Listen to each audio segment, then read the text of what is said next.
Tu connais ce moment précis où le voyant moteur s'allume sur le tableau de bord. Cette petite lumière orange qui surgit sans prévenir et qui te colle immédiatement une boule dans le ventre. On pense tout de suite au pire, une panne majeure, une facture salée, une journée fichue. Ou bien c'est la radio qui rend l'âme juste après un changement de batterie, transformant un trajet tranquille en source d'angoisse. Avant de foncer chez le garagiste ou de passer 1 heure à écumer les forums, voilà quelque chose d'utile à savoir. Ta voiture possède probablement des points de réinitialisation intégrés. Des méthodes concrètes utilisées par les mécaniciens au quotidien, mais rarement partagées avec les conducteurs. Ce sont exactement ces techniques qu'on va voir aujourd'hui. Et reste jusqu'au bout, parce que le dernier conseil peut éviter facilement 400 à 500 € de réparation. 5. La déconnexion de batterie. Le grand reset que tout le monde ignore. Commençons par le plus puissant et le plus méconnu, le terminal de batterie. Quand tu déconnectes la batterie, l'ECU, le calculateur électronique de ton véhicule, s'éteint complètement. Pas une simple coupure d'1 seconde, non. C'est un arrêt total, comparable à ce qu'on fait avec un ordinateur portable qui plante et refuse de coopérer. Les erreurs mineures s'effacent, les micro-dysfonctionnements disparaissent, et le système repart sur des bases saines, prêt à se recalibrer. Sur certains modèles un peu anciens ou équipés de pièces aftermarket, les colliers de batterie peuvent se desserrer à la main sans aucun outil. Sur les véhicules modernes, un interrupteur de déconnexion ou un fusible de sécurité joue le même rôle. Voici comment procéder correctement. Commence par t'assurer que le contact est coupé et que la clé se retirée. Déconnecte en premier le terminal négatif, le câble noir, pour éviter tout arc électrique. Ensuite, patiente. Pas 5 minutes, 15 à 20 minutes minimum. C'est le temps nécessaire pour que les condensateurs internes de l'ECU se déchargent entièrement. C'est seulement là que le cerveau de ta voiture effectue sa réinitialisation profonde. Au moment de tout reconnecter, commence par le positif, puis le négatif. Le résultat concret, les décalages à l'accélération, les ralentis erratiques et les voyants d'erreur persistants disparaissent souvent après cette manipulation. Si la cause du voyant moteur avait déjà été réglée mécaniquement, ce reset peut suffire à l'éteindre définitivement. Petite précision à ne pas oublier, les pré-réglages radio et l'heure s'effacent et certaines voitures demandent dedans un code de sécurité pour réactiver l'autoradio. Rien de dramatique comparé à une facture de garage. 4. Le reset de l'accélérateur. Juste ton pied, aucun outil. Celui-ci surprend toujours parce qu'il semble trop simple pour fonctionner. Après un nettoyage ou un remplacement du corps de papillon, il arrive que le ralenti parte dans tous les sens. Régime qui monte et descende. Moteur qui se comporte bizarrement au démarrage. Ce n'est pas une panne. C'est simplement l'ECU qui a oublié les paramètres de base du papillon. Il a besoin qu'on lui rappelle. Procédure complète, sans sortir une seule clé. Assieds-toi au volant, insère la clé et tourne-la en position contact sans démarrer le moteur. Laisse tous les capteurs s'initialiser pendant une dizaine de secondes, puis enfonce lentement la pédale d'accélérateur jusqu'au fond, vraiment lentement, sans forcer. Maintiens-la en bas pendant 4 secondes environ. Remonte-la ensuite avec exactement la même lenteur. Répète ce mouvement 2 fois supplémentaire, toujours à la même cadence. Coupe le contact, attends 10 secondes, puis démarre le véhicule et laisse-le tourner au ralenti pendant 3 à 4 minutes sans y toucher. Ce moment d'attente, c'est là que se passe la recalibration. La plupart des conducteurs constatent la différence dès le premier tour de roue. Ralenti stabilisé. Réponse de l'accélérateur bien plus franche. Comportement global apaisé. Benandal. 3. Le port. OB. D2. Lire ce que ta voiture essaye de dire. Ce reset-ci demande un petit investissement matériel. Un lecteur OB2.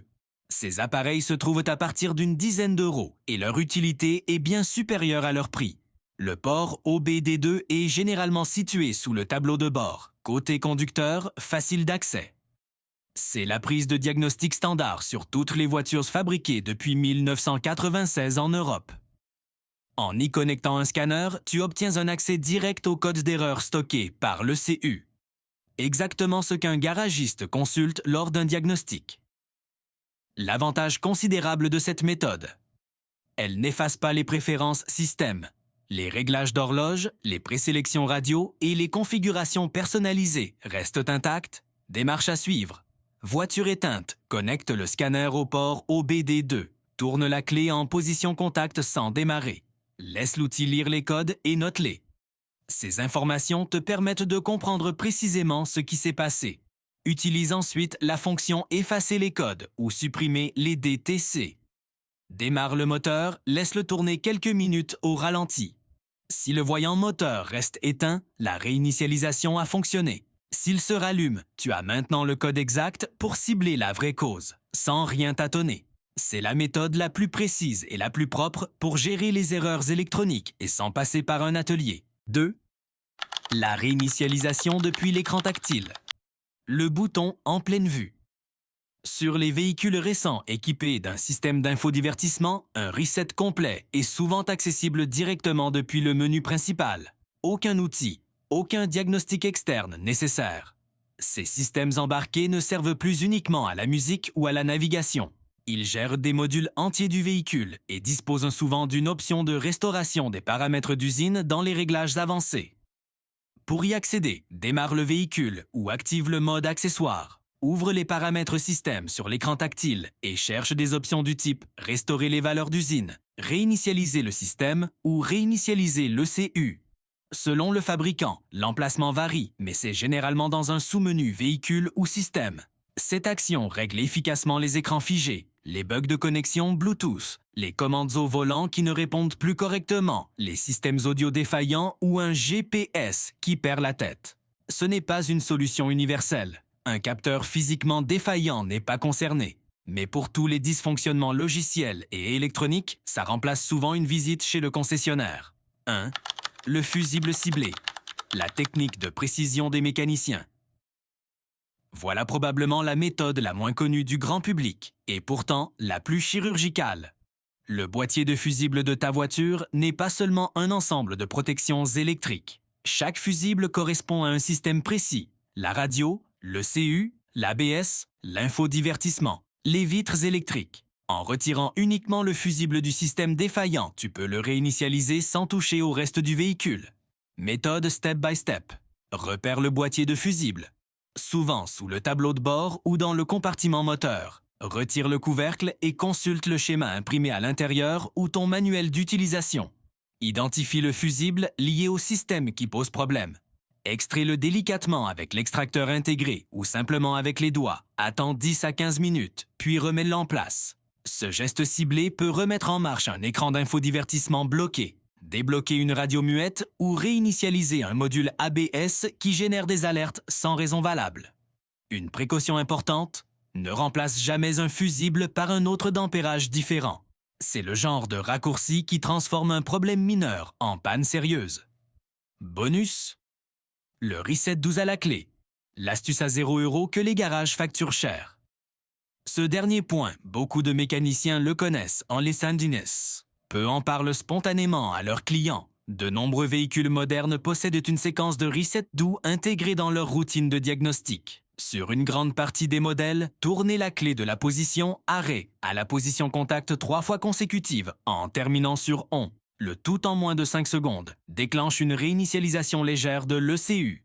Sans démarrer le moteur, sans aucun appareil connecté. La procédure exacte varie selon la marque et le modèle, mais le principe reste identique. Indiquez au calculateur qu'il peut effacer les codes persistants suite à une réparation et repartir sur une base propre. Pourquoi les mécaniciens apprécient cette technique? Parce qu'elle fonctionne sur des voyants récalcitrants sans nécessiter le moindre équipement de reprogrammation. Pour toi, ça représente potentiellement entre 80 et 200 € d'économie. Le tarif habituel facturé pour ce qui est, dans les faits, une réinitialisation système. Ta voiture ne cherche pas à te compliquer la vie. Ses voyants et ses dysfonctionnements, c'est sa manière de communiquer. Maintenant que tu sais comment interpréter ces signaux et y répondre, tu récupères un vrai contrôle sur ton véhicule. Sans stress, sans dépendre d'un atelier pour chaque petite anomalie électronique. Ces méthodes sont réelles, éprouvées et utilisées par des professionnels. La différence, c'est qu'aujourd'hui, tu les connais aussi. Si tu as atteint un kilométrage record sans réparation majeure, partage ton expérience en commentaire. On veut savoir quelle est la voiture la plus tenace du lot. Et si ces conseils t'ont été utiles, un pouce bleu aide vraiment à diffuser l'information à d'autres conducteurs.